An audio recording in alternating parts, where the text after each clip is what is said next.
Grabe nga at si Chanel na naman ang takot natin for today's video. Pero maya-maya lang ay nagbati na sila ng monster. Naglabasan na nga po ang ating mga males and super happy sila kasi ngayon na lang sila labas ng hindi maulan. Syempre, enjoy nila ang paglabas nila at kung ano-ano na mga ginagawa sa labas, yung mga kalokohan nilang kanya-kanya. Pero ang hindi nga nila alam ay sa loob may naghahanda na monster. Kasi nga tatakutin na naman natin ang ating pack members for today's video. Ay grabe, parang napapaaga ang Halloween natin. Pumwesto na nga si Ate Shamin kasi nga siya ay manggugulat pagpasok ng ating mga male. Kaso dire-diretso nga lang sila pagpasok kaya naman di nila napansin si Ate Shamin. Maya-maya pa na-realize namin takot pala itong si Juno kaya naman mas tinakot pa nga lalo. At sa takot nga niya ay takbo ulit siya palabas, sumipit tuloy siya sa may pinto. Kawawa naman. Syempre dahil ang sunod na lalabas ay mga female, nakahanda na nga dito ang ating Ate Shamin para manggulat sa mga females na lalabas. Hinintay na nga lang ang mga females at ang unang lumabas nga ay si Malia. At alam niyo ba mas natakot pa si Monster kay Malia? Hanggang sa sunod-sunod na nga silang nagsilabasan at si Snowy talagang sinalubong pa. Yung iba naman di na nila napansin ng Monster kaya excited dan lumabas. Alam niyo na kung sino hinintay natin ng paglabas, si Chanel at si Olaf kasi sila nga yung matatakutin. Ito si Olaf di niya masyado napansin yung Monster pero si Chanel paglabas sumakto siya sa Monster at napaatras naman siya at napatakbo palayo.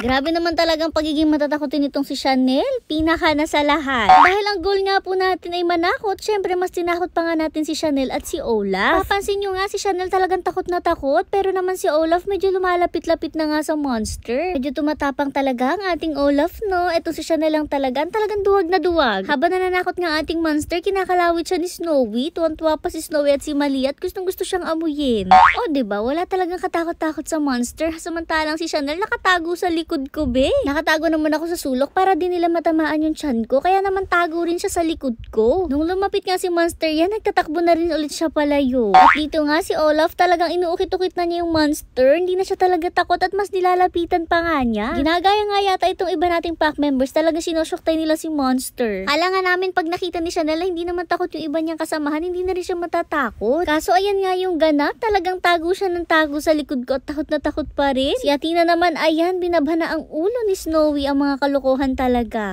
Gina naman pananakot ang Ate Shamay natin kasi naman natatakot niya talaga itong si Chanel habang si Thunder naman ay humahabol sa kanya para kulit-kulitin siya.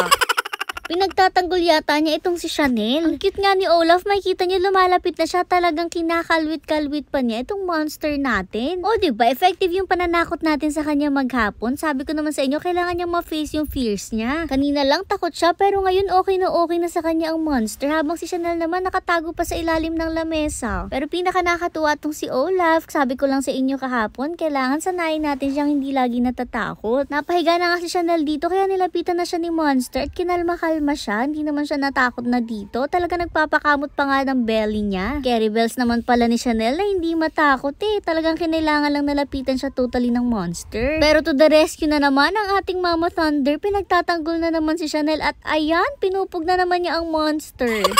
Ewan ko ba kung pinagtatanggol niya o gusto lang talaga niyang syoktay-syoktayin kasi nga makulit siya. Nung umuwi na nga si Monster talagang hinahanap pa nga nila. Grabe naman talaga tong si Thunder. Pero habang nagaganap nga po ang takutan, etong si Mustang talagang andito pa net nagmamarites sa labas. Ewan ko ba kung ano talaga nangyari sa buntot niyan, ganun pa nga rin po.